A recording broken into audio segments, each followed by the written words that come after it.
I left my job as a seafarer.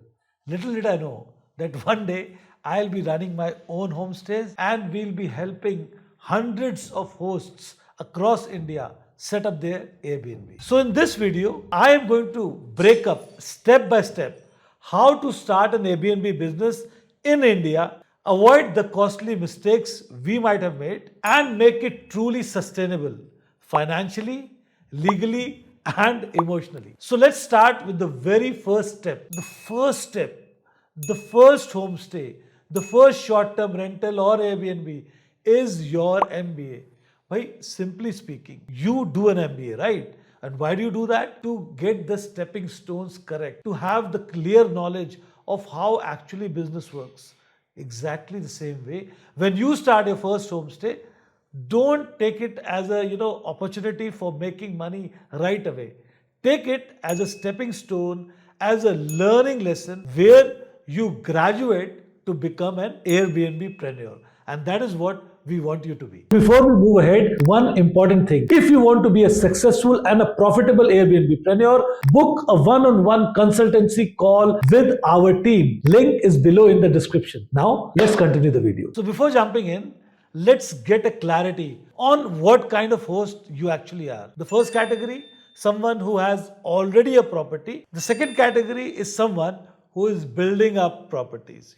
You have taken some properties, you're paying EMIs for that, and you plan to, outsource this EMI to Airbnb. And the third category, the Airbnb-preneurs of tomorrow, someone who wants to make a passive income, taking property on rent and subleasing it on Airbnb and making the money out of the differential. See, one thing I tell to each and every people, there are so many examples I can take today. We have done so many consultancy calls. There have been people who've, tried to make money by renting properties, but they have chosen a location which is different from the location they are actually right now residing in or working in.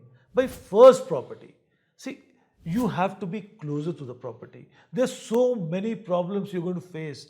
So make sure, even if your city or your place is something which may be on the second most demand category in terms of Airbnb, still try to start your first property near you, because as I told earlier, this is your MBA. The second most important point, and that is, you can say universal rule.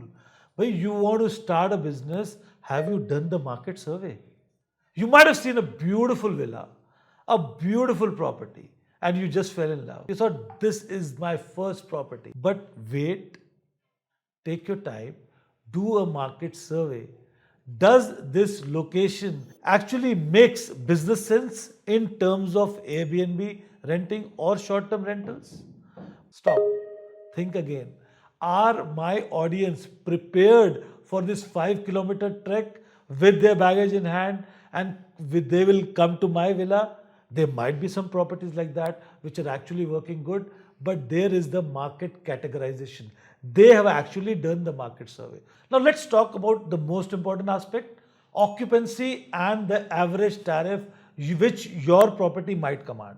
So by this matrix, in India, the basic occupancy, which is, more or less average occupancy, we can say, is about 35 to 75%, depending on the type of property, the kind of service you're offering, the kind of location, the kind of city you are in, and a lot of other factors. You set to actually come to your average occupancy that might be in your area, the expected. And better to have a one step lower rather than a one step higher, because then you are able to safeguard, in case you make assumptions more than what is the reality. It is better to make assumptions which are a bit lower. So accordingly, occupancy, decide, let's say you will have an average occupancy of 40%.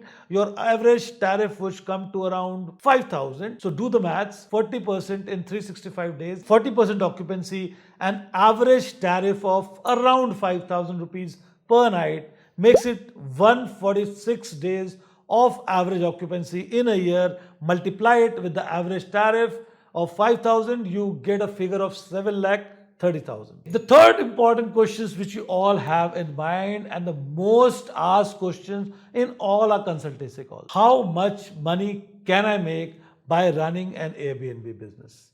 A very simple question, one of the most toughest ones to actually answer.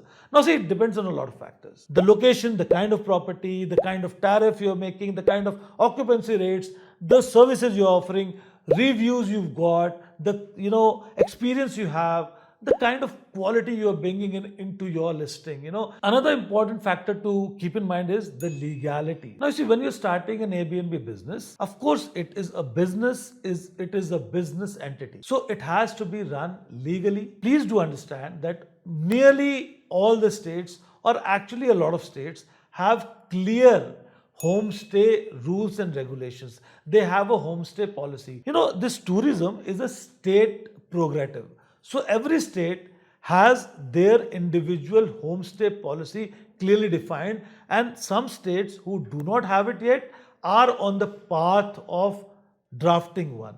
We have already been consulting few states in drafting their homestay policies. We live in a state where homestay policy actually came in the very beginning. So we are one of the pioneers. Himachal Pradesh, Uttarakhand, they started this drafting and actually promoting the homestay business. The second thing people ask is, so can I run homestays in societies, in apartments? See, there are various locations where this is being done, but yet again, there are local RWAs, there are societies who might not allow businesses in their residential complexes.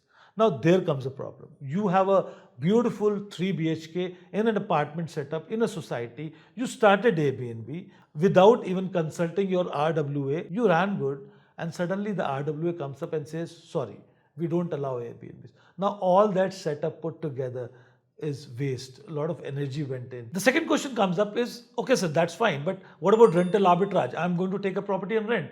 So accordingly, take a property on rent which is standalone. Try to find that kind of property, because in societies, there have been issues. We have personally faced a lot of issues.